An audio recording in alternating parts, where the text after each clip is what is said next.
y me cuentan si se ve bien.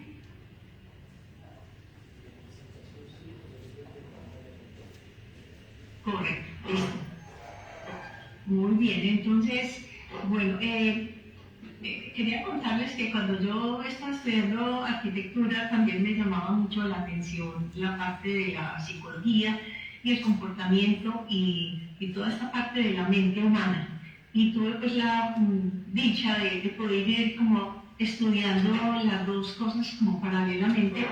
Y hace 20 años me involucré con unos estudios que se llaman programación neurolingüística, que digamos que la definición puede ser es el estudio de las percepciones y lo que se deriva de ellas.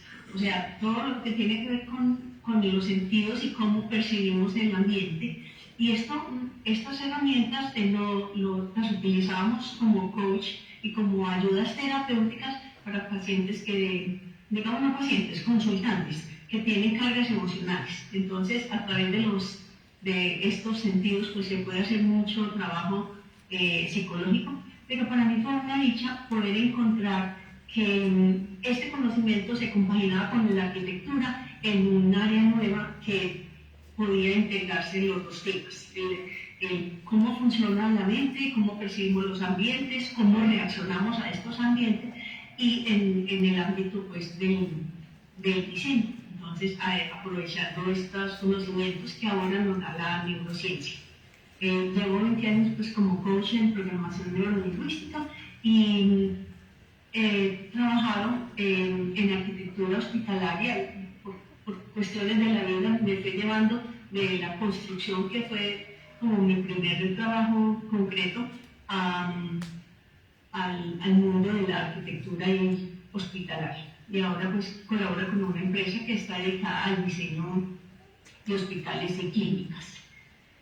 Bueno, estamos afortunadamente en un momento donde estamos muy conscientes de la importancia de humanizar la arquitectura, de darle que no es un espacio frío y simplemente como una máquina donde pasan procesos y la idea es sanar gente en el ámbito hospitalario, sino que ya tenemos una conciencia de que la arquitectura influye en los seres humanos, tanto en sus comportamientos como en sus emociones y en su salud. Toman entonces vigencia todos estos estudios que ahora hay a la mano y toda la tecnología que está disponible para hacer estos estudios. Entonces ya hay muchas estrategias que los diseñadores podemos utilizar. Muchas veces sí ha sido el marketing los que han sido pioneros en la utilización de estas tecnologías, pero ya la arquitectura, digamos que está poniéndose al día y aprovechando también todos estos conocimientos. Quiero de todas maneras hacer una referencia histórica porque la neuroarquitectura pues no sale solo de estudiar la mente como una máquina, sino que toda esta comprensión de cómo nos afecta el espacio viene o inicia con la psicología ambiental. Entonces le quiero hacer como honor al psicólogo ambiental Roger Ulrich, que es de la Universidad de Suecia, que tuvo la oportunidad de hacer un análisis de unos pacientes entre 1972 y 1981. Entonces, nótese desde el momento en que esto tiene como interés en que cómo afectan los espacios al ser humano y cómo afectan la salud. Entonces, él tuvo la oportunidad de coger unos parámetros, digamos que científicos, y poderlos comparar, la presión arterial, el ritmo cardíaco, azúcar en sangre, y escogió 46 pacientes que tuvieran las mismas condiciones. Todos tenían la misma cirugía, no tenían cirugías previas, el mismo grupo de enfermeras los estaban tratando, tenían la misma medicación y no eran fumadores. Y una cosa muy simpática era que 13 pacientes estuvieron en habitaciones que daban a un edificio al frente y otros 23 pacientes estuvieron en habitaciones que tenían la ventaja de tener un jardín al frente. Y encontraron que de los 23 pacientes que tuvieron la ventaja de tener vistas a la naturaleza, tuvieron mejor comportamiento pues como en su proceso de sanación. Necesitaron menos dosis de calmantes, tuvieron menos infecciones, menos días de permanencia en el hospital y reportaron menos estrés. Entonces,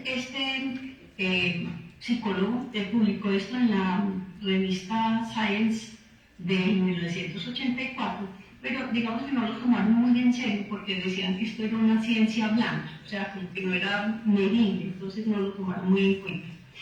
Hasta el año 2000, donde en un congreso de arquitectura empezaron a crear interés en que ya había una ciencia que era la neurociencia, que podía dar unos datos más exactos. Empezaron como a compaginar esto y hacer estudios más detallados de cómo afectaba el ambiente a los seres humanos.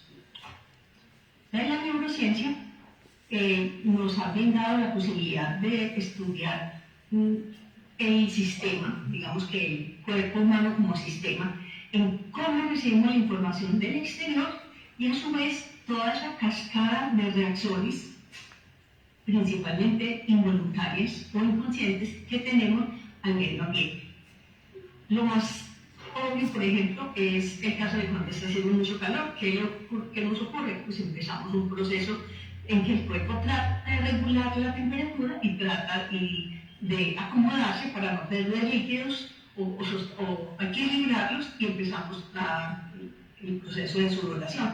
Entonces, todas estas reacciones, y esta es una de tantas, empiezan a suceder a nivel inconsciente. Entonces, la neurociencia estudia todas estas reacciones y nos está dando información de cómo podemos utilizar el medio ambiente. La psicología ambiental también hace parte de este estudio porque estudia las emociones y la conducta. Entonces, qué emociones le produce al ser humano estando en un determinado ambiente y también si tiene afectación en su conducta. Ya no solo la neurociencia y la psicología ambiental, sino que ya empezamos a hablar de otras disciplinas como la neuroarquitectura, la biofilia, que seguramente han escuchado bastante de ella. Está la bioarquitectura, la biomimética, la biomimesis, la arquitectura Nuch y estrategias de orientación que ahora pues muy la llaman wayfinding. Entonces ahora hay mucha información disponible y muchos estudios que se están llevando a cabo. No sé si este es el hospital. Voy a ir dando unos ejemplos aquí a través de la charla para que vamos viendo estrategias que nos han dado estas ciencias. Es el Hospital Infantil en Zurich, diseñada por Gerson y Demerol. Yo quiero que vayan poniendo atención en características que ven. No les voy a, más adelante les voy a ir contando estrategias, pero miren la forma, miren los materiales que van proponiendo estos arquitectos que utilizaron en este desarrollo la estrategia de neuroarquitectura. Entonces, nos aprovechamos en este momento de la neurociencia y de todo lo que esta ciencia nos puede brindar. Ellos utilizan todos los equipos que tienen a su disposición para medir movimientos eléctricos dentro del cerebro, química, cambio de química. Entonces, todo lo que se pueda medir, hasta un termómetro, todo esto es información que se ha recopilado y que van haciendo análisis para que nos darnos información de cómo nos determinan a nosotros los ambientes. Y no solamente pues todo el estudio directo del cerebro, sino del comportamiento. Como les decía ahora, el neuromarketing es la primera, digamos, disciplina que se ha aprovechado de estos conocimientos, haciendo, por ejemplo, el escaneo de los ojos por equipos de seguimiento ocular, donde la gente prestaba atención primero.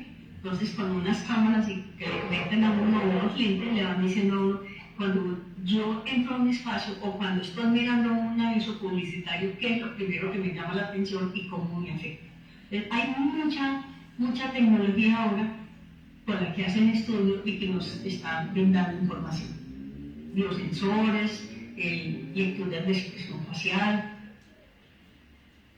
Y ya más enfocada en la arquitectura, estudia el comportamiento del cuerpo en los diferentes entornos espaciales. Y busca descifrar cómo percibimos y sobre todo cómo reaccionamos ante el medio ambiente. Entonces la finalidad de todos estos estudios y estas tecnologías es darnos respuestas a cómo reacciona nuestra fisiología y cómo podemos aprovechar esto para el diseño de la arquitectura y más en este tema que manejamos nosotros, que es la arquitectura hospitalaria. Bueno, un estudio muy interesante, y les contaba yo ahora que el psicólogo Roger Ulrich estaba desde el 84 estudiando en Suiza, y paralelo en Estados Unidos también estaban empezando a hacer estudios, y este es muy interesante.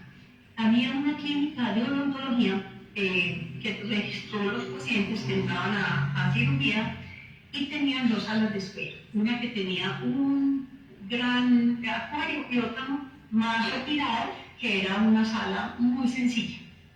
Hicieron el conteo y los análisis, y como tenían información de la presión arterial y del ritmo cardíaco de los pacientes, entonces registraron, hicieron la comparación y encontraron que los pacientes que estuvieron media hora en la sala de espera que tenía el acuario presentaron requirieron menos analgesia, estuvieron más tranquilos, y en una encuesta que les hicieron reportaron que estuvieron más tranquilos en la cirugía.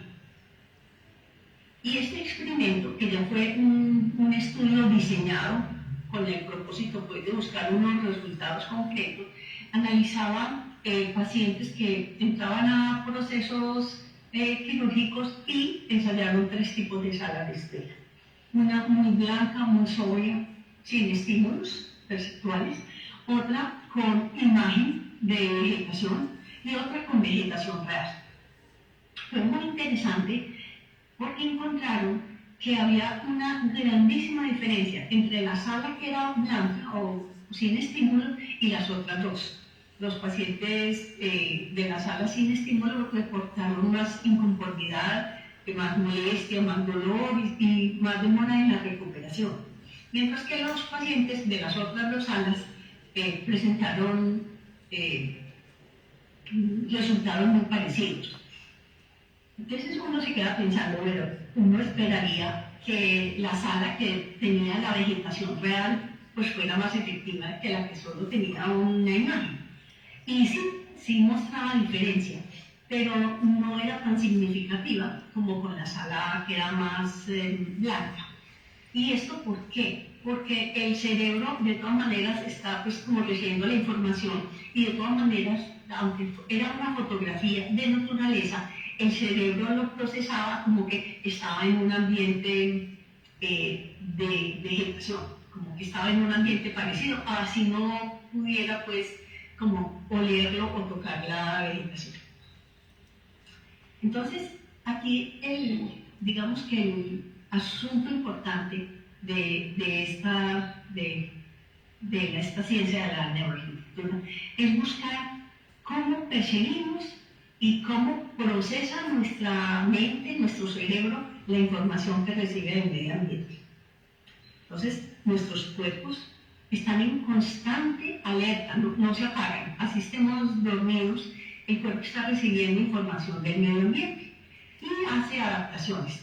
Las principales reacciones que hace son reacciones químicas y electroquímicas.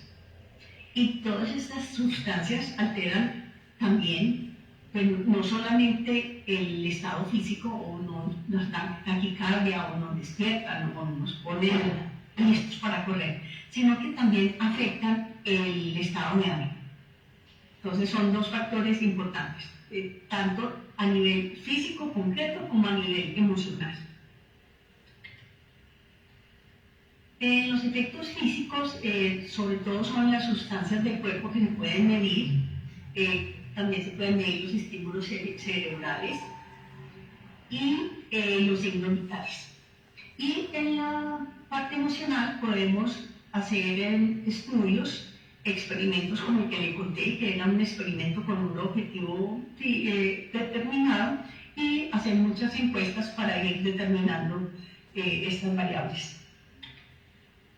Lo más importante que debemos entender es que siempre estamos recibiendo información, siempre estamos reaccionando porque el cuerpo trata de adaptarse al medio ambiente, pero esto es inconsciente. Muy pocas veces estamos muy conscientes de la reacción que tengo a un lugar. Yo puedo llegar a un lugar y decir, hoy siento mala energía, o siento mucho frío, o me siento con claustrofobia. Pero esas son pocas las reacciones y son muchísimas más las que nos suceden como interiormente y en nuestro inconsciente. Entonces, ¿cuál es como el mecanismo de información que recibe este cuerpo? Son los sentidos. Y los sentidos no son los 5 sentidos que siempre mencionamos, sino que dicen los expertos que podemos tener hasta más de 100 tipos de sentidos. Digamos que lo más relevante pues, son los 5 sentidos que conocemos de siempre, pero también hay otras que influyen mucho en la percepción del espacio, que es el equilibrocepción, la ecolocalización, termocepción, la propiocepción, es tener conciencia de cómo tengo el cuerpo, si está cómodo, incómodo, si estoy de pie, si me estoy moviendo, si tengo un brazo arriba, si me duermo, ¿no? Y la nociocepción. Si tuviéramos un tiempito o en una próxima oportunidad, me gustaría andar en cada uno de estos sistemas perceptivos. Por el momento ahora pues los menciono y vamos a mirar más adelante estrategias. Entonces, ¿qué pasa? Toda esta información llega a un núcleo central, que es el cerebro. Y de ahí me gusta cómo hacer esta secuencia. Recibimos la información por todo el cuerpo, con todos los 100 sentidos que tenemos. Esta información va y se procesa en un área central, que es el cerebro, pero inmediatamente, en micromilésimas de segundo, el cuerpo manda a hacer unas reacciones.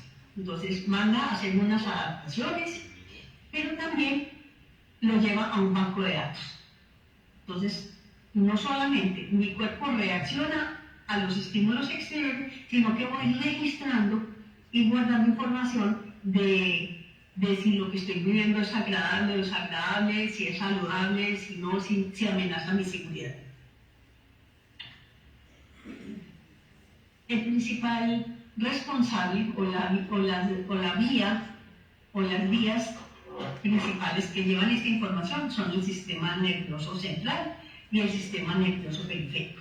El periférico recibe la información, la lleva al central, va al cerebro, y el cerebro por esas mismas autopistas manda las respuestas al resto del cuerpo.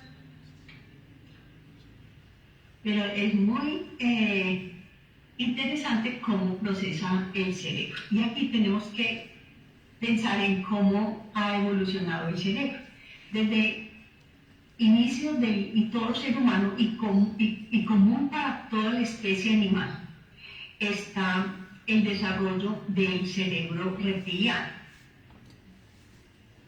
Ese es el encargado de la supervivencia, y de ahí que voy a hacer mucha insistencia en el sentido que tiene el reino animal de cuidar la supervivencia, porque esta parte del cerebro, que es la que más tiempo lleva en evolución, es el encargado de cuidar nuestra vida. El ser humano, en su proceso, después fue desarrollando el cerebro límbico, y ahí es donde se procesan la mayoría de las emociones. Y de ahí es donde, cuando ya hay unos químicos como la oxitocina, generamos el afecto por la familia, y entonces en la evolución de la especie humana se fueron creando esta información y estos vínculos hasta que evolucionó en el cerebro que tenemos hoy, que ya tiene una neocórtex muy estilizada y muy avanzada, donde ya procesamos la información y la podemos catalogar, y ya digamos que esa es como la parte de la computadora. Esa es la parte que más manejamos conscientemente. El cerebro límbico y el reptiliano son muy del inconsciente, o sea, le llega información a estos cerebros y nuestro cuerpo reacciona inconscientemente, o sea, casi que no soy consciente de las emociones hasta que no se expresen, no las puedo controlar, muy diferente ya a un proceso matemático científico. Entonces, en esta evolución, como les decía, voy a hacer mucho énfasis en el instinto de supervivencia y en el sistema adaptativo. Nuestro cuerpo está acostumbrado a, primero, toda la información que llega, la filtro y catalogo en mi cerebro en segundos, micromilésimas de segundo, para yo saber si el entorno en que estoy es seguro o es amenazante. Y hago adaptaciones. Entonces, también hay que tener en cuenta que durante nuestra evolución el ser humano ha estado mucho más tiempo viviendo en exteriores, en la naturaleza y expuesto pues a inclemencias y a todo el medio ambiente natural que de lo que hemos estado en espacios confinados y mucho menos tiempo ya en espacios construidos por el hombre con toda la tecnología. Es muy poquito. Entonces digamos que naturalmente el hombre está más adaptado a la naturaleza y a convivir con espacios abiertos y con información biodiversa. Me cuentan si voy muy rápido, de pronto me acelero un poquito porque como tengo tanta información me da temor no ir a alcanzar a cubrir. De toda esta información que vamos recibiendo, vamos haciendo un banco de datos.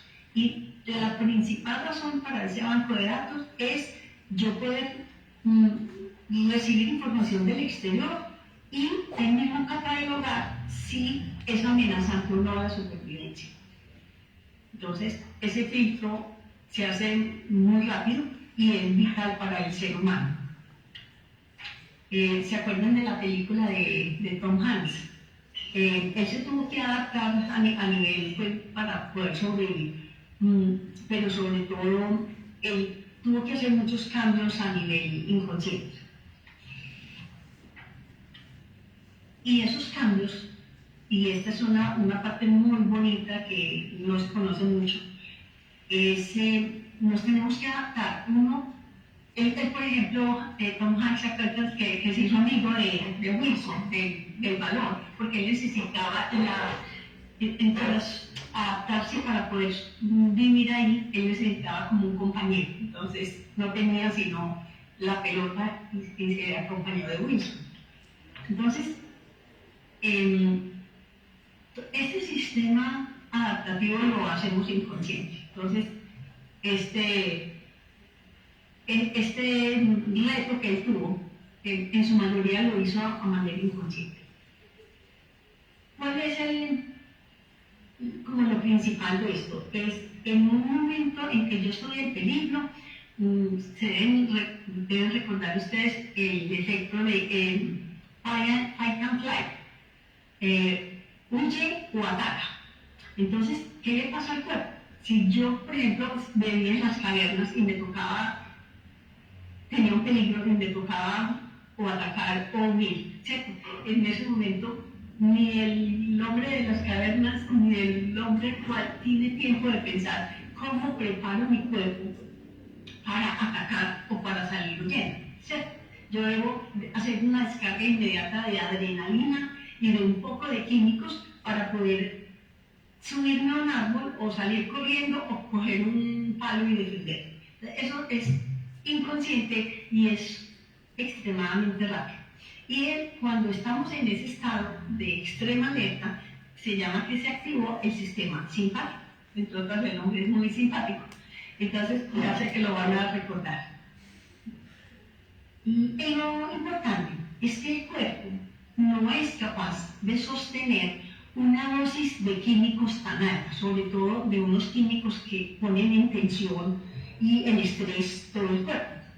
Entonces tiene que haber un sistema que module esos químicos y retorna a un estado, digamos que de bienestar. Ese sistema se llama el sistema parasimpático y de eso se encarga una parte del cerebro que se llama la amígdala del cerebro y es la encargada de mandar producir los químicos o mandar los químicos ya de relajación o que disminuya la proporción para entrar en equilibrio.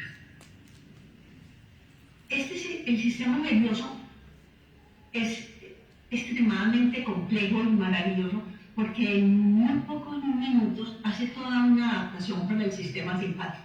O sea, si veo un tigre y me toca salir huyendo, inmediatamente se me dilatan las pupilas para como entender bien la situación y ver para dónde tengo que salir corriendo. Y se inhiben unas funciones que no son tan necesarias. Se inhibe la salivación, el apetito sexual, la digestión y varios procesos internos que son automáticos, inconscientes, pero que el cuerpo dice en este momento no me sirven, entonces los pone quietos, pero activa otras sustancias que, por ejemplo, ponen los músculos con la suficiente energía para correr. Entonces se activa, se acelera el corazón, se agudiza la visión, sube la glucosa. Pero como les decía ahora, no podemos estar todo el tiempo con nuestro cuerpo preparado para un ataque. Entonces, el sistema simpático hace exactamente lo contrario. Entonces, es el que contrarresta los efectos del sistema simpático y entonces controla el ritmo cardíaco, la respiración, la producción de los químicos del hígado. Entonces, como pacientes, ¿qué nos ocurre?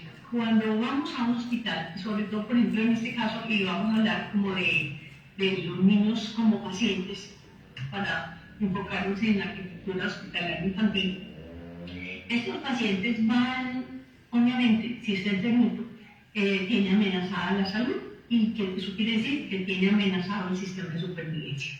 O sea que de todas maneras el sistema está ya en alerta. La fiebre que es un sistema de alerta, donde le estamos diciendo, el cerebro está diciendo a los glóbulos rojos y a todo el sistema, hay que llevar anticuerpos al sistema y hay una zona que está infectada y hay que sanar allí. O si tengo un dolor de cabeza me está mandando la señal, puede estar ocurriendo algo. Y todo este proceso me puede producir un malestar y si aparte de eso tengo miedo, entonces todo ese sistema de ataque y huida, todo ese sistema parasimpático va a estar en alerta, va a estar encendido. Me gusta pues, hacer énfasis que el instinto de conservación está todo el tiempo prendido, así estemos durmiendo o estemos con sedación, el instinto de conservación, o sea, ese sistema de formateo de esta computadora está todo el tiempo prendido. Entonces todo el tiempo está percibiendo, aunque parezca dormidito, y todo el tiempo está el cuerpo tratando de adaptarse.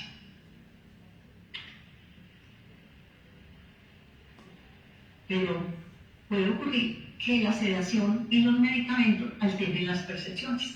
Entonces, el mundo, si estoy consciente y estoy viendo luces o estoy escuchando sonidos, puede que la percepción de realidad esté distorsionada. Entonces, por eso es importante que en los espacios hospitalarios cuidemos todas estas variables y entender que un paciente que está medicado puede estar sedado. Bueno, y el personal asistencial también está sujeto a mucho estrés por su labor, por su responsabilidad y porque también son seres humanos que tienen problemas para llegar al trabajo, o problemas económicos, o problemas familiares, y entonces también hay que tener en cuenta de que su sistema de supervivencia, su sistema de alarma puede estar activado. Y hay que tener en cuenta que, bueno, ellos están muchas más horas y más días en el hospital. Un paciente puede estar pues, horas, semanas o hasta meses en un hospital, pero el personal vive en el hospital, está ahí días y año tras año. Entonces, un ambiente nocivo o que esté mandando, digamos, que señales que no sean de bienestar puede afectar también la salud del personal asistencial. Bueno, hablando de niños, hay que también tener en cuenta otro factor muy interesante. Esto lo está hablando una médica pedagoga, Marta Montessori, desde por allá, desde el principio del siglo pasado. Y es que se dieron cuenta que los niños de 0 a 3 años, toda esta información que reciben del exterior, a diferencia de los adultos que uno ya dice, bueno, digamos que le pone pensamiento y le pone filtro, y sabe que puede estar bien y que no le conviene. Los niños no, los niños de los 0 a los 3 años, toda la información la reciben sin filtro, sin cuestionarla, y están grabando. Entonces, imagínense un procedimiento de rayos X, donde el niño se mueve mucho y lo tienen que tener a la fuerza para que se deje tomar la placa. ¿Cómo puede grabar en un niño pequeño? Entonces, digo yo que tenemos mucha responsabilidad con lo que hacemos de arquitectura hospitalaria, porque no es solamente cómo nuestro cuerpo está reaccionando al espacio, sino qué estamos grabando en la mente de una generación de niños que está asistiendo a la edificación y al espacio que nosotros estamos diseñando. Bueno, hay otra cosa muy bonita que hace la mente humana y es la anticipación. Con la poquita o mucha información que ya vamos acumulando, tenemos una idea de qué me puede pasar. Y miren, este niño ni siquiera está la aguja a la vista, pero él ya está sufriendo. Entonces, este proceso de anticipación digamos, afecta mucho al usuario del hospital cuando va al hospital, porque va uno con una idea preconcebida y aún desde pequeñito, miren este mono que hasta el estetoscopio le da temor. Cuando un paciente va al hospital, de todas maneras ya tiene miedo, ya está estresado, ¿no? Es uno por su supervivencia, mi salud está en riesgo. El otro es qué me va a pasar, qué me va a hacer, me va a doler. Entonces, el ir a un hospital es un tema, digamos, que va alterando las percepciones y pone todo el sistema en alerta. Aquí para hacer un descansito de la parte de neurofisiología, les voy a mostrar este hospital en Tailandia. Vamos a ir observando unas características, recuerdan del que les mostré en Zurich. Es el uso de ciertas formas y materiales. Miren el uso de formas suaves y curvas, el uso de ciertos tonos y materiales. Este es en Tailandia, es del 2020, del estudio IF. Estas son vistas interiores de las salas de espera. Son, digamos que acolchadas, buscando mucha comodidad.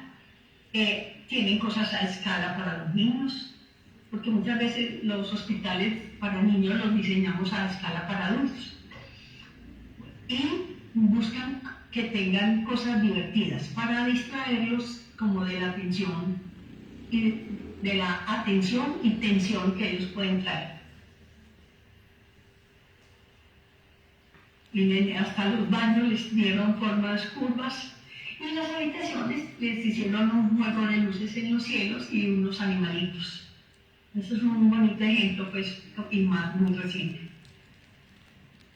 Bueno, volviendo al sistema simpático y parasimpático, yo creo que ya lo tenemos claro. El simpático es el que me ayuda a reaccionar y el parasimpático el que me ayuda a tranquilizarme. Entonces, cuando mi sistema simpático está activo, les dejo la rampita para que después en el slide la vean. Las pupilas están dilatadas, tiene el aumento de la presión arterial, incremento del ritmo cardíaco, transpiración, falta de sueño, pues lo que en alerta, no puedo dormir, disminución del líbido, inhibe el apetito y se hinchan los músculos. Bueno, pero esto es lejano a un estado de bienestar. O sea, quiere decir que toda la química del cerebro y del cuerpo se alteró, siendo más fuerte el aumento del cortisol y la adrenalina. Digamos que esos no son químicos malos, sino son los químicos que necesita el cuerpo para reaccionar.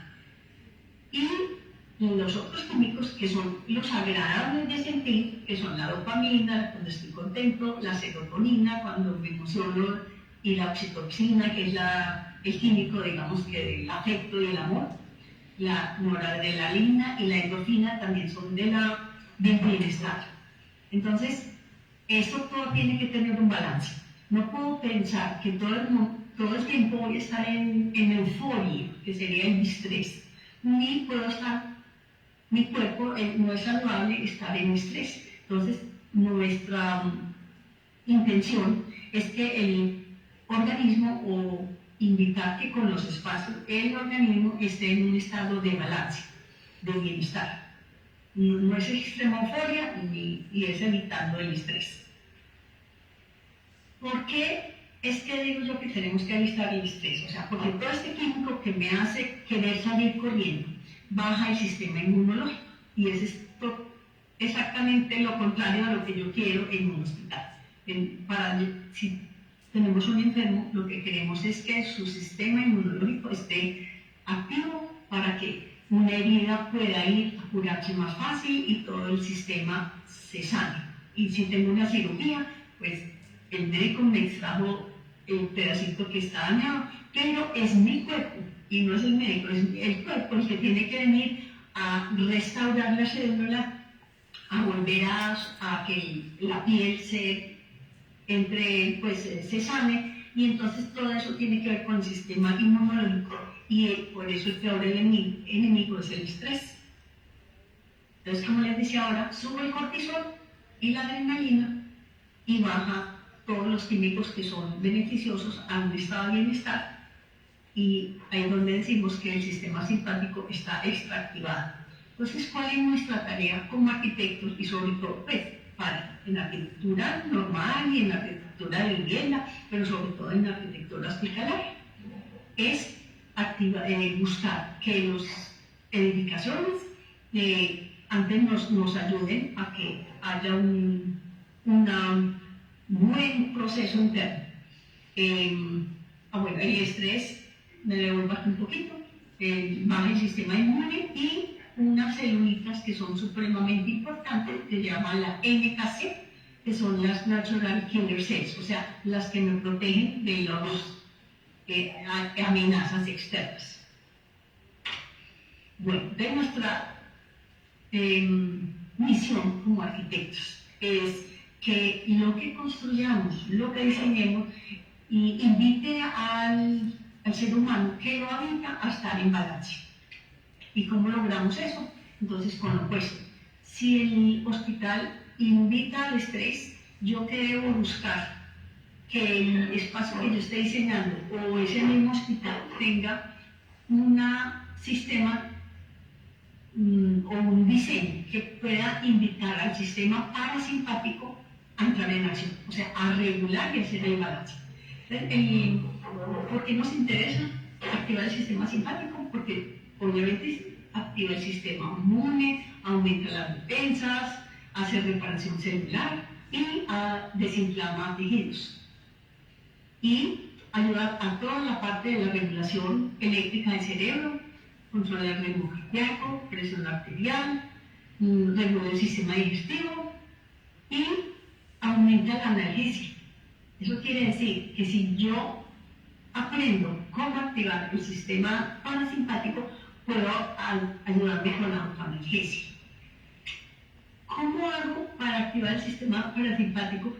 Me dan una trampita. Estimule el nervio vago. También muy simpático el nombre.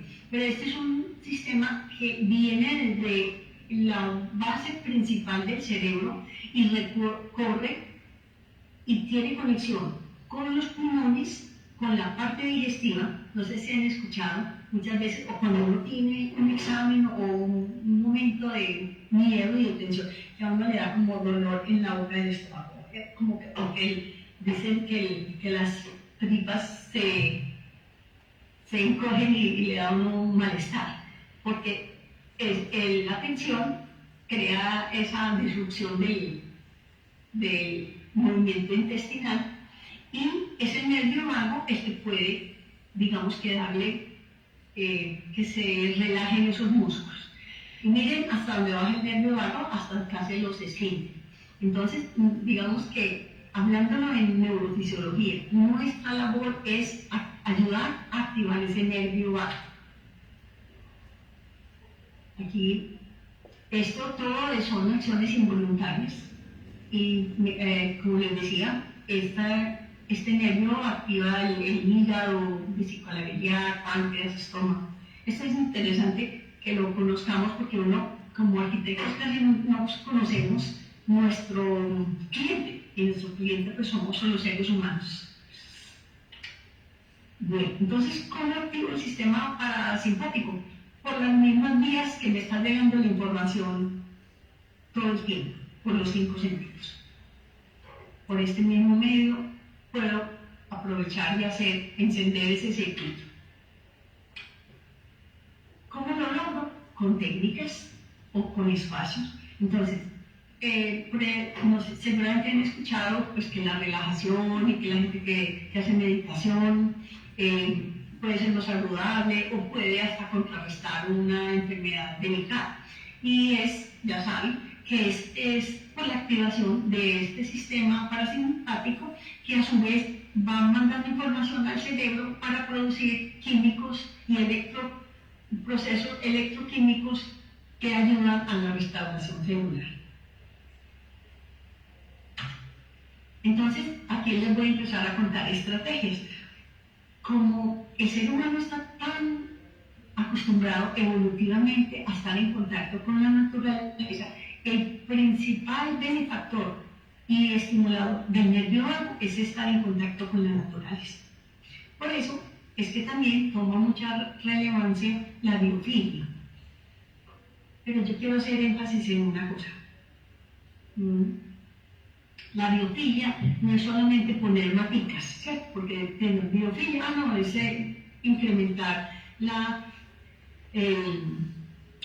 flora dentro de los espacios. No, la biofilia, que es un término muy reciente, que lo acuñó Erich Fromm, también a principios del siglo pasado, que hablaba de ese anhelo del hombre por estar en contacto con la naturaleza. Entonces, entendamos la biofilia como ese instinto que nos hace acercarnos a lo que es natural y obviamente a lo que es verde, y tiene mucho sentido. Si mi principal sistema de formateo es sobrevivir y yo me encuentro en un bosque donde hay verde y hay frutas, mi sistema va a decir, aquí sobrevivo. Entonces, hay una retroalimentación donde el contacto con la naturaleza le está mandando información a mi sistema de, aquí, en esta zona verde donde hay vegetación, puedo sobrevivir. Entonces, es una reacción muy natural del ser humano a estar en contacto con lo que es el reino animal, y no solamente con el reino animal. La biofilia son 5 reinos, que es el reino animal, vegetal, los hongos, los protocistas y las bacterias. Todo eso es parte de la biofilia. Entonces, sí, esa es nuestra principal estrategia, que la mente entienda que puede estar en contacto con la naturaleza. Pero recuerden el experimento de ahora. Bueno, una estrategia que ha dado muy buenos resultados y ha estado con muchos muy testeada ha sido el contacto con las peceras. O sea, eso es una buena estrategia, tener acuarios en zonas que permita el hospital tener ciertas salas de espera. Este es un hospital en Francia. Y, como les decía ahora, recuerden el experimento que hicieron. La mente no solamente es poder tocar la mata y saber que estoy al pie de algo vegetal y vivo, sino que mi cerebro le llegue la información de que el entorno, que puede ser de estas características. Entonces, dentro del hospital no se nos permite, en las principales áreas blancas, mantener vegetación, pero sí podemos dar un contacto. Por ejemplo, este hospital, perdón que no le puse el nombre, esto es en Serena del Mar, en Cartagena, donde unos corredores dan a unos jardines interiores. Bueno, y podemos hacer unos murales o una presentación gráfica de naturaleza que igual le da buena información al cerebro y que el cerebro la percibe como real. Y hay muchas ya en salas de imágenes diagnósticas y en habitaciones se están haciendo implementación de estas imágenes de vegetación. En salas de oncología. Y muy bueno si el paciente está ya en condiciones de salir, que pueda disfrutar de un patio. Lo llaman patio sanador, pero en realidad pues no podemos darle esa responsabilidad a un jardín. Pero sí es un lugar de contemplación y de relajamiento. Este es un hogar en Cerritos, en Chile. Es un hospital para niños con problemas neurológicos. Y este es en Vancouver. Este es, aquí mezclan dos cosas, es el laberinto de Chartres, que dicen que al recorrerlo, la mente también tiene como una conexión con que nuestras ondas cerebrales pasan de beta, que es el estado de alerta, a una modulación más suave, que es el estado alfa, con solo recorrer varias veces el laberinto de Chartres. Pero aquí es muy bonito porque lo utilizaron también como sala de juegos. Entonces son espacios que los niños pueden disfrutar dentro de los hospitales cuando se van recuperando. Es importante que poder proporcionar esos espacios. Bueno, otra estrategia son los fractales. La naturaleza está llena de fractales, en las flores, en las plantas, hasta a veces en las mismas olas del mar, en la nieve. Entonces, esta es una figura que le da un mensaje a la mente de tranquilidad y puede, pues, como decíamos ahora, estimular el nervio vago. Entonces, es aprovechar esas estructuras y incorporar en las edificaciones esta estrategia. Ahí vemos en unas fachadas con unas formas geométricas y, por ejemplo, esta escalera en caracol del nuevo centro de carcinología en Bogotá también utiliza mucho esta forma. Esta es una textura en una pared y la traigo aquí a colación porque esta firma de arquitectos MBBJ, que incorporan todas estas estrategias. Estos fueron los que diseñaron las esferas de Amazon. ¿Y cuál es la estrategia de ellos? Ellos incorporaron, miren, los fractales y el contacto con la naturaleza y lo utilizaron como estrategia para crear unos puestos de trabajo para sus empleados donde la gente se sintiera bien y por ende fuera más productiva. Entonces, Scott Wyatt ha sido uno de los pioneros en el uso de neuroarquitectura. Y esta no es un sitio pediátrica, pero me gusta mucho el ejemplo, porque miren cómo está esta UCI dispuesta para que el paciente pueda estar en contacto con la naturaleza, obviamente a través de un vidrio. Entonces, las primeras 24 horas el paciente está, digamos que, orientado hacia el puesto de enfermeras pero una vez ya sale de estado crítico, las cielíticas, los monitores permiten que la cama se rote y el paciente va a disfrutar de una vista directa a la naturaleza, buscando utilizar la teoría de que al estar en contacto con la naturaleza pues van a necesitar menos analgesia, va a estar menos tiempo internado y va a tener una recuperación más pronta. Y esto parece pues muy utópico, no, pues, difícilmente puedo yo diseñar siempre que tenga vistas a la naturaleza, pero miren, esta es otra vista de la habitación, pero miren la estrategia que tan interesante. Era un patio interior, simplemente utilizar al exterior vegetación entre una salita de estar para los visitantes y el personal médico y dotaron el hospital de unas franjas verdes que a su vez estaban dando con la UCI. Entonces, me parece muy buena estrategia de esta firma de arquitectos. Bueno, otro punto importante es si uno puede regalar estas vistas lejanas. También tiene que ver con lo de la seguridad de la persona. Antiguamente, pues, o nuestros ancestros en las cavernas les gustaban los sitios altos y donde tuvieran control de lo que pudiera ser peligro, ¿cierto? Algún animal o algún enemigo. Entonces, por eso hay como cierta disposición natural de que yo prefiera tener lontananza. Y nos pasa cuando vamos a un hotel, si uno puede escoger la habitación, uno quiere siempre que tenga la mejor vista. Esto lo hacemos naturalmente. Bueno, la otra estrategia es usar formas curvas. Entonces, ¿se acuerdan de los ejemplos que les he mostrado? Que utilizan en los cielos, en las formas, todas estas líneas suaves, porque de todas maneras al cerebro le está llegando información de que esto no me agrede. Puntas asimilan como a puntas de lanzas o a piedras cortantes o donde yo me pueda herir, todo lo que es filoso.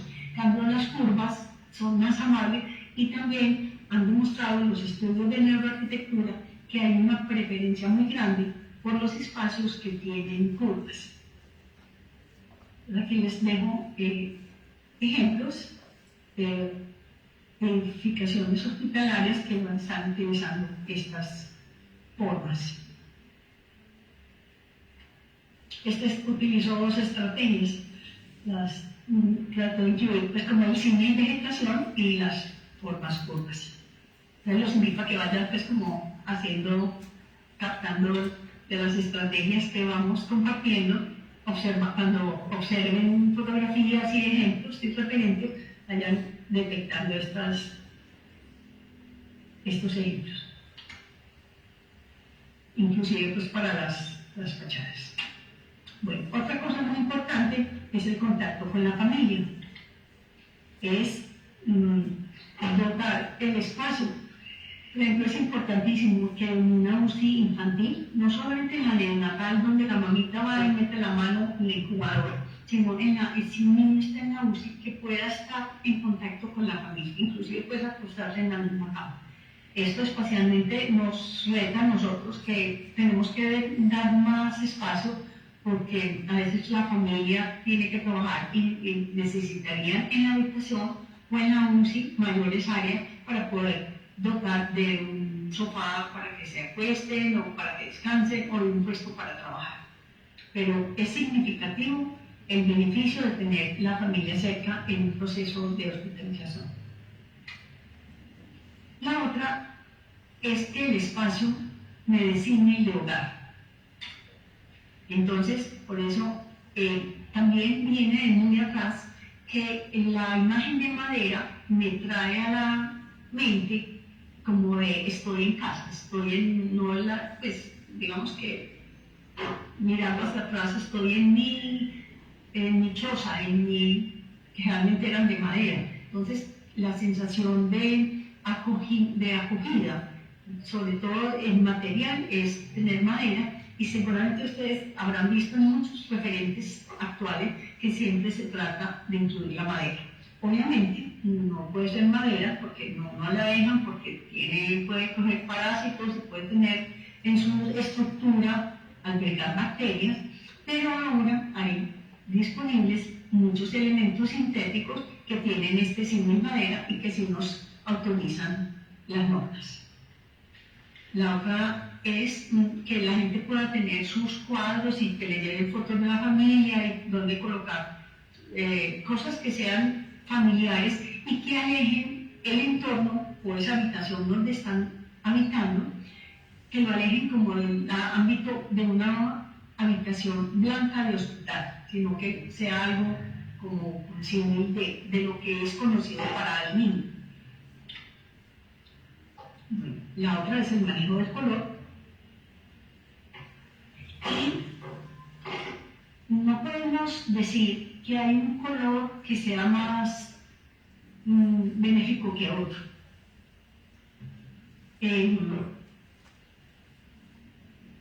Porque en preferir todos los seres humanos tenemos gustos muy distintos. Entonces, puede que a una persona el amarillo la estimule, pero puede que al otro le disguste. Hay unos códigos donde dicen pues, que los verdes dan tranquilidad, los azules también, y por lo general utilizan estos colores para ambientar. Y generalmente los tonos amarillos y más cálidos como la naranja se estimulan. Por eso muchas veces en comedores ponen amarillos y naranjados, porque dicen, por ejemplo, que estimulan el apetito. Lo importante, yo diría que no, hay mucha, pues seguramente van a encontrar mucha documentación sobre el manejo del color, pero sobre todo lo importante a tener en cuenta es que no debe ser una sala blanca, porque la carencia de estímulo antes crea estrés, y sobre todo pues en niños. Entonces, la propuesta ahora ya no es solamente a que se pinte de colores, sino que la estrategia es utilizar iluminación que sea de colores. Bueno, arquitecto, no sé, creo que ya estamos llegando a la hora, pero todavía hay un material. ¿Me das a dónde sigo?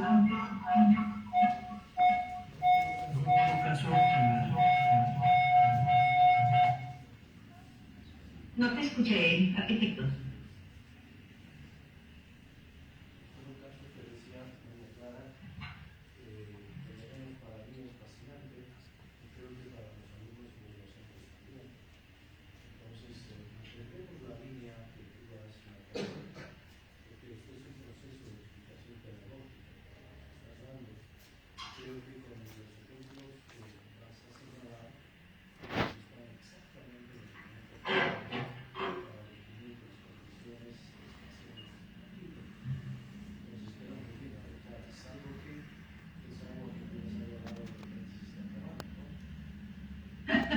No, todavía. Bueno, ok, de todas maneras, me interrumpen o me hacen señitas tranquilamente, porque esto da para mucho tema, mucho rato, muchas cosas que contarles. Bueno, entonces, puedo ambientar en colores con la iluminación. Esas son las estrategias actuales, más que uno definir un color. Pero esto es importantísimo, y esto solo da para una conferencia de una hora, y va con un experto en iluminación, y es la importancia de la luz natural. O sea, digamos que normalmente se tiene la idea de que los hospitales deben ser muy blancos para cumplir con la asepsia y para ver que no tengan suciedades y que puedan limpiar bien, pero para el cerebro esto le da una información casi como de estar alerta. Entonces, lo ideal es que la iluminación, y ya ahora con la iluminación y las lámparas que existen en el mercado actualmente, se puede regular para que la lámpara dé una simulación de la iluminación que da naturalmente el astrosol, que va de 2700 a y retorna de las 6 de la mañana a las 6, y obviamente varía según el solsticio y la época del año, pero donde es más intensa y más blanca la luz hacia el mediodía. Esto afecta un ritmo interior que seguramente todos lo han escuchado, y es el ritmo circadiano. Y es el ritmo natural en que yo me despierto y estoy alerta, y luego vuelvo y el cuerpo me pide descanso. Y esto tiene mucho que ver con la iluminación, y por eso pues estamos tan sintonizados al ritmo diario de luz y sombra que nuestro cuerpo necesita eso. Y si estamos en un hospital y a las 8 de la noche me tienen la misma iluminación que me tenían a las 7 de la mañana y al mediodía, mi sistema no entra en esa modulación que me permite sanar. De ahí es importante, el ritmo circadiano es el que regula la melatonina, y la melatonina es la que regula el sueño, y sin sueño no hay restauración y se afecta. Lo que más nos preocupa a todos es el tiempo de vida, o sea, la longevidad. Y también, si yo estoy siempre con una iluminación constante, se afectan los ritmos cerebrales y todas las funciones del metabolismo en la piel. Entonces, la iluminación artificial pues tiene todas estas gamas, lo importante es poderlas aprovechar y controlar.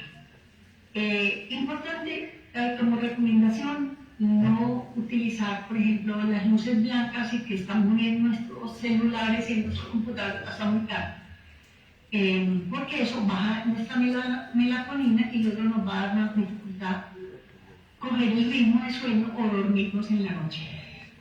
No sé si han visto que recomiendan mucho para los bebés unas luces especiales, como rosadas, unos tonos que los invitan a ellos al descanso. Ya lo están aplicando como unos timers que controlan la luz dentro de las habitaciones. Esto es en el hospital de Minnesota. Lo están usando en salas de emergencias y en UCI neonatales y salas de partos. Eso pues tiene que ser con el acompañamiento de un experto en estas frecuencias de iluminación. ¿No? Otro, o sea, aquí vamos a repasar por todos los sentidos, por todos los canales que nos dan información a nuestra unidad cuerpo-mente. Por todos puedo o estresar o invitar al sistema parasimpático a activarse. Entonces, un sonido, generalmente en las estaciones de enfermería hay mucho ruido porque las enfermeras conversan, a veces las tablas donde tienen las historias clínicas son metálicas, entonces chocan una tabla con otra y eso hace un ruido, el carrito sonando, entonces es muy disruptor generalmente UCI y las estaciones de enfermería. Entonces, por un lado hay que buscar mitigar esos sonidos. Entonces se recomienda estaciones de enfermería que tengan unos kilovatios más bajitos para que la onda sonora pues choque más rápido y que la absorba, o sea, en unos materiales que sean fonoabsorbentes. Y también esos píticos, por ejemplo, en la UCI de los controles de monitoreo y presión arterial, también perturban mucho a la gente. Entonces a veces utilizan tecnología y unos aditamentos que producen sonido blando, y es un pequeño sonido que puede ser un sonido natural como el de una cascadita, o simplemente es una frecuencia que enmascara en los otros sonidos e invita al paciente a dormir. O sea, todo lo que podamos hacer en cuanto a control de volumen, que no despierte al paciente con un ruido fuerte y poderle dar un buen ambiente al paciente, va a colaborar con una buena salud, digamos, a nivel auditivo. Hago la anotación, ya están haciendo terapia por música, pero en esto hay mucha variable, porque todos los seres humanos tenemos gustos distintos y culturalmente también, pues hay gente que crece en unas culturas que son más alegres y otros que son más clásicos. Entonces, hay terapia basada en música, pero esto también tiene mucho que ver culturalmente y personal, con la personalidad de la persona. Pero lo interesante es que puede ayudar a aumentar la efectividad de los medicamentos y ayuda a disminuir la sensación de dolor. Bueno, otro tip, luz y sombra. El cuerpo, estamos acostumbrados a que si estamos en la naturaleza, es encantador y es relajante ver sombras, y las sombras muchas veces se mueven y se cambian con la posición del sol. Entonces no es una sombra fija, sino que tiene un ritmo, tiene movimiento. Entonces, les traigo un ejemplo de la misma firma de arquitectos de Seattle, el que diseñó las esferas de Amazon, que este es un corredor interno por el que circula el personal médico, asistencial, y tienen este vuelo de luces, sombras aquí en la circulación. Entonces, todo esto lo podemos ir utilizando en nuestros diseños. Bueno, temperatura. La mejor clave de la temperatura es que la gente pueda tener el control. ¿Por qué? Porque todos tenemos percepciones muy diferentes. Lo que para mí puede ser agradable, para otra persona puede ser frío. Entonces, en la temperatura pues no hay un canon, algo definido, pues se habla de entre 16 y 20, pero esto es una sensación muy personal, y lo ideal fuera que en los diferentes espacios y sobre todo en las habitaciones pueda haber control. El otro es la textura. Toda la naturaleza, los árboles, la grama, el piso, los senderos, todo tiene textura. Entonces es agradable y estimula el sistema parasimpático el tener textura, y aquí pues lo utilizaron, sabiendo estas cosas, lo utilizan en un hospital en el Reino Unido. Bueno, hay de los sentidos que les hablaba, que no son típicos de los 5 sentidos, está la sinestesia y el sentido de la propiocepción. Como les decía, el saber yo cómo estoy sentado, si me está doliendo más un pie, o en qué posición estoy, o si estoy cómodo, influye mucho en el bienestar. Por eso es importante la ergonometría, que todos los puestos de trabajo para este personal que está todo el tiempo en el hospital y las salas de espera tengan amoblamiento cómodo. Aquí.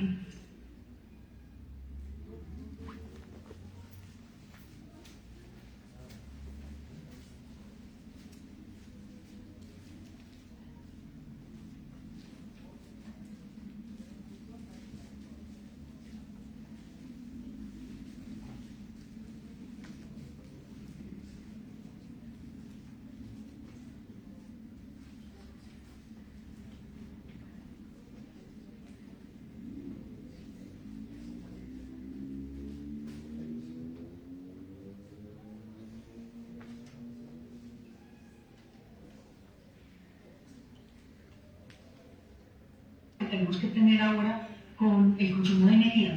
Entonces ya está otra vez como entrando en un vigor que las habitaciones puedan tener contacto directo con el aire de afuera.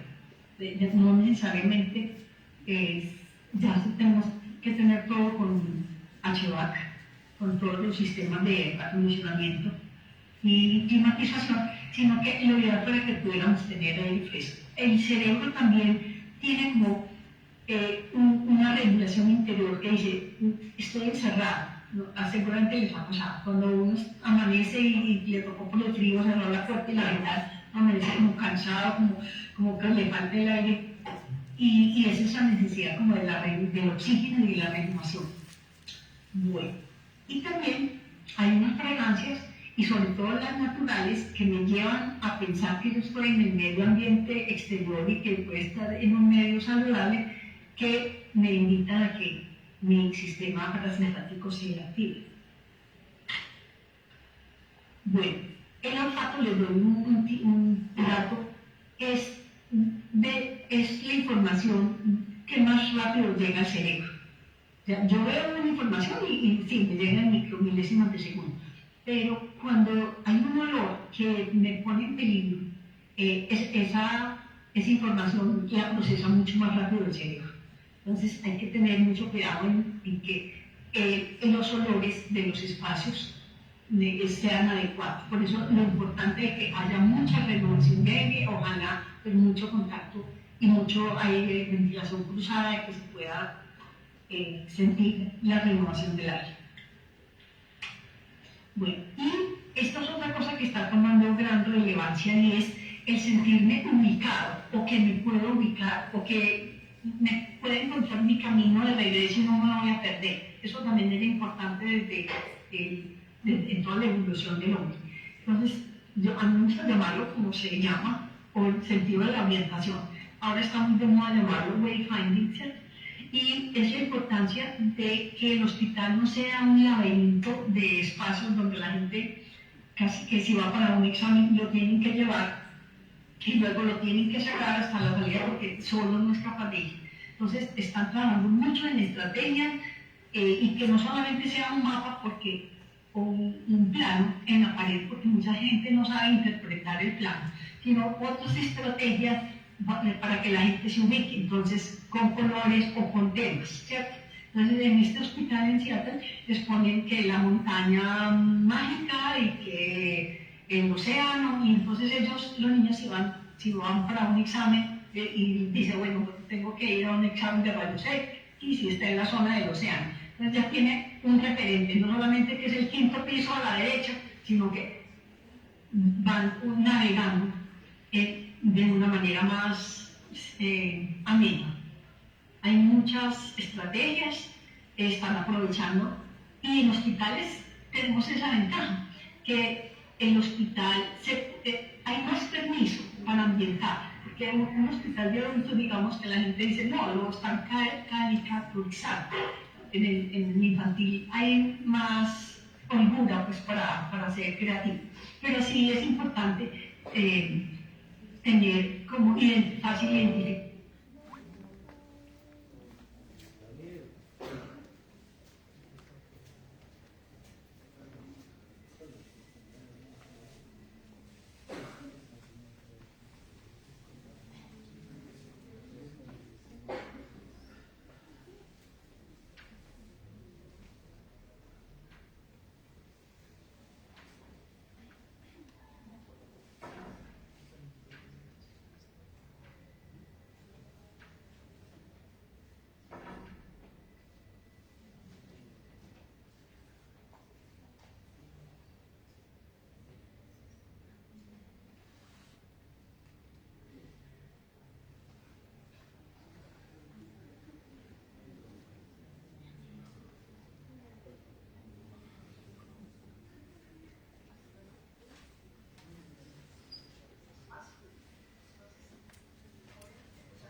Armaron una sala de juegos de preparación para un escáner.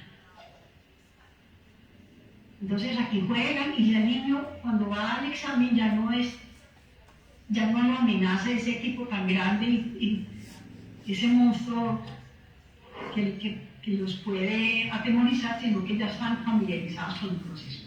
Obviamente también hay más licencia de hacer innovación y hacer decoraciones en estas salas, que no en la sala de una vez.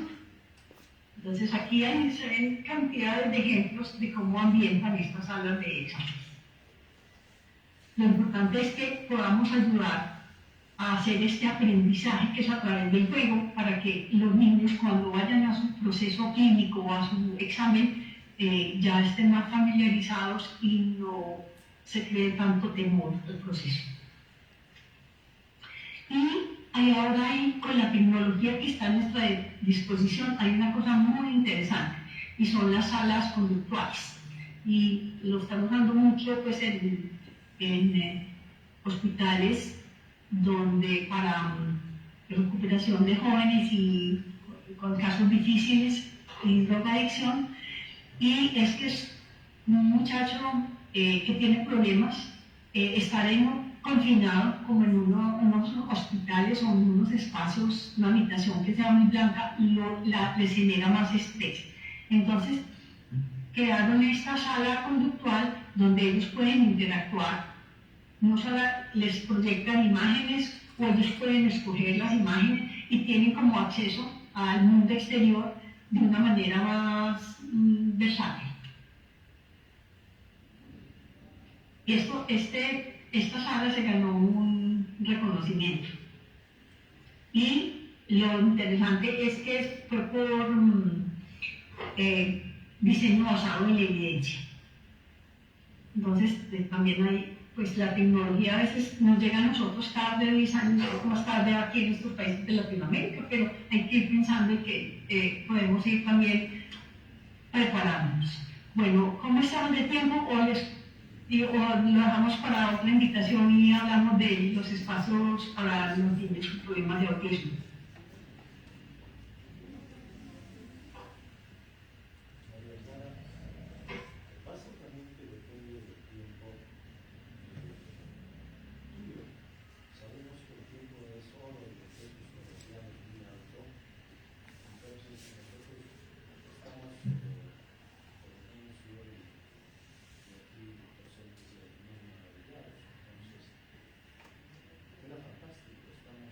Entonces, no, para mí sería un placer pues, poderles acabar de contar cosas y entonces continuamos. En el caso del trastorno de déficit de atención y de autismo, los sistemas de percepción están alterados. O sea, un chico es más normal en niños que en niñas. Y están diciendo que en Colombia pasamos de 2 niños por cada 100.000 habitantes a estar a 6 niños por cada 100.000 habitantes. Se ha incrementado en los últimos 10 años los números de autismo. Estamos en el 5.º puesto en Colombia junto a Japón junto a Japón. Hay otros en el 5.º puesto. Y entonces hay que buscar que la experiencia de ellos, para ellos es más traumático ir a un hospital, por el sonido, por los olores y el mismo estrés que les causa mucha gente. Y el espectro autista es muy variado, entonces hay algunos que les molesta ese ruido, a otros les molesta son los colores. Parece que hay una tendencia en que les molestan más los amarillos y que les son más agradables los tonos marrones y azules. Y también la aglomeración y las cosas muy blancas los estresan, es porque ellos tienen que tener como algo que los interese, como la atención puesta en algo. Entonces, las estrategias que están haciendo, y esto por ejemplo fue un caso de que se vieron en la necesidad de implementar una sala de urgencias para niños autistas. Entonces, que implementaron en que tuviera pues una iluminación especial y que tuviera un lenguaje donde el niño o el adolescente pudiera decir del 1 al 10 en qué intensidad del dolor está, porque les cuesta trabajo como identificar sensaciones en ellos y en otros, y entonces era más fácil decir, o con un color, pues, o con una gama como esta marimba, decir hasta dónde va la intensidad del malestar. Entonces, empezaron a trabajar con colores y texturas, y ensayaron. Hay un grupo de científicos que ensayó unas salas de estimulación sensorial, como la que se contaba que se había ganado el premio.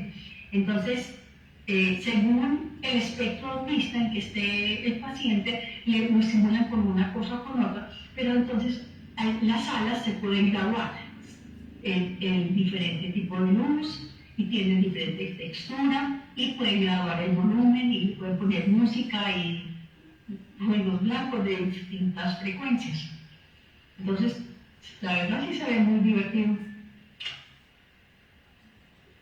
Y la idea es que ellos puedan hacer interfaz, hay una interfaz y ellos pueden intervenir y interactuar con estos equipos y con las luces, y ellos graduarlas a su agrado. Y entonces encontraron que cuando ellos pueden concentrar su atención y pueden poner la luz que a ellos les tranquiliza, interactúan más fácil con los médicos y se dejan hacer los exámenes médicos más fácilmente. Y entonces también ya se inventaron que pues, no solamente hay que pues no hay necesidad siempre de adaptar una sala, sino que pueden haber los equipos móviles que igual proyecten y expelen aromas y dan luces para hacer estimulación y captar la atención de estos niños y que sea más fácil el proceso. Y se dieron cuenta de que no solamente los niños autistas, sino que todo niño, si está concentrado y siente que está en un lugar divertido, baja su estrés y se deja examinar más fácil todo el proceso. Y con adultos mayores. Es en el Hospital Emory. Entonces, en una sala de procedimientos, desde arriba le tiran luces a la banquita y entonces se entretiene y juegan con sus sentidos. Entonces les ha dado muy buen resultado. Bueno, este es un hospital de Perkins and Will en Carolina del Sur. Entonces yo traje esto es para que miremos aquí todas las estrategias que les he ido contando, pues uno puede escoger, ¿cierto? Entonces, ellos tenían el privilegio de que estaban junto al mar y podían hacer vistas panorámicas y poner unas sillas como la de la terraza del porche de la casa, y dejar espacios para que el personal asistencial pueda salir a relajarse, y utilizan texturas y el espacio para la familia, y formas curvas y la madera. Entonces, en realidad, las estrategias son muy sencillas, simplemente es recordar que están y ser creativo en cómo las puedo ir integrando, con la intención de que estoy buscando que el paciente se relaje, que es como el objetivo. Este es en México. Lo hacen divertido. Y aquí pues la importancia de tener unos buenos espacios para el personal. Este es en Inglaterra, acondicionaron en un hospital antiguo una terraza para que los médicos pudieran relajarse, e inclusive le pusieron unas cápsulas como las que están poniendo hoy en día en salas VIP, donde uno se mete en la cápsula y le aíslan el ruido y tiene 2 horas antes del vuelo y se puede aislar, aunque está en una sala, a tener una horita de descanso. Bueno, hasta aquí pues como las estrategias, y aquí era contarles un poquito de dónde nace la neuroarquitectura. En el 2000, un grupo de arquitectos se reunió con este psicólogo ambiental sueco que les conté al principio, y hablaron de que los espacios afectaban al paciente y que podíamos influir en que un paciente se recuperara más fácilmente o necesitara menos analgesia si contábamos con mejores espacios. Entonces, en el 2000, el Congreso del año 2002 de la Asociación de Arquitectos Norteamericana invitó a neurocientíficos y a psicólogos ambientales a ese congreso. Entonces, digamos que ahí fue donde nació y se acuñó como la palabra neuroarquitectura, y era porque ya un grupo de especialistas en neurociencia y arquitectos se unieron a trabajar con un interés junto. Y colaboró mucho con esto el investigador y médico Salk, que era el que estaba investigando la vacuna de la poliomielitis. Él cuenta la leyenda, él contaba que él llega un momento en que se saturó, ya no le daba, el experimento no le daba, y él dijo, no, yo me tengo que salir del laboratorio. Y se fue y se regaló unas vacaciones en Italia, en una isla, y sintió que ese momento como que le hizo clic. La mente necesita estar en contacto con la naturaleza. Y él estuvo, y él sintió pues que hizo un proceso de sanación interna, y volvió y se propuso como estudiar cómo los espacios afectaban el ser humano. Él promovió, le pidió a Luis Kahn que le diseñara el centro de investigación. Entonces, estos son los espacios donde habitaban los investigadores, y él le pidió que todas las habitaciones miraran el mar y el atardecer. Pero lo más importante de él es que él dio los fondos, y en el mismo instituto dio un espacio para que se reunieran neurocientíficos y usaran sus laboratorios para que los neurocientíficos y los arquitectos empezaran los primeros experimentos.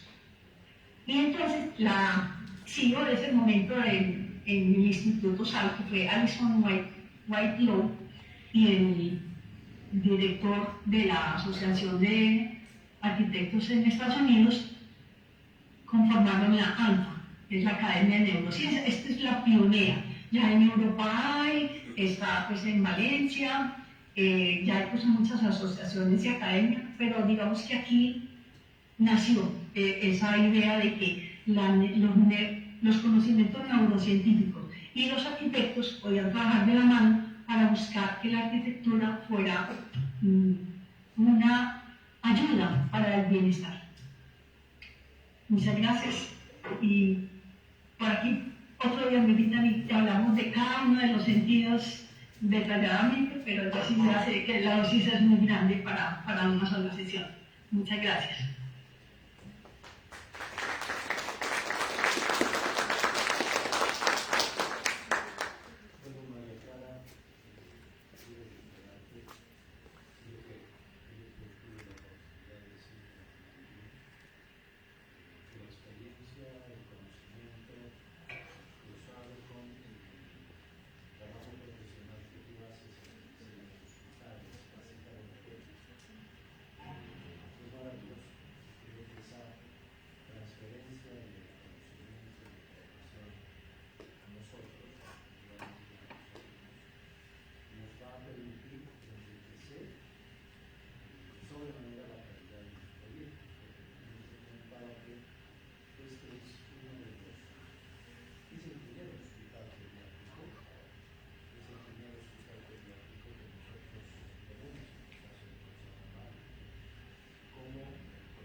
Claro que sí, adelante.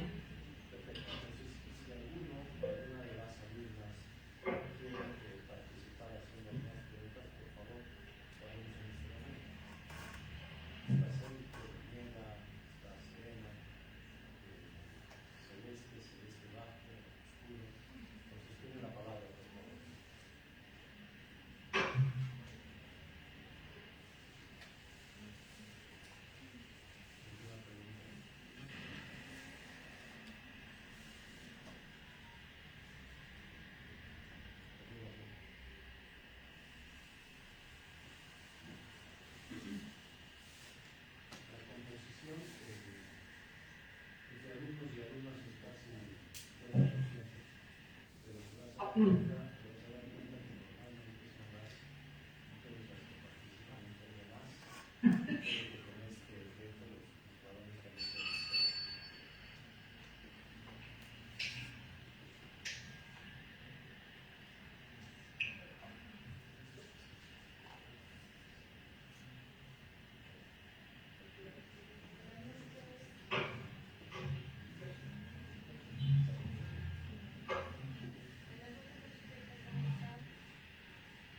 No te escucho. Hola.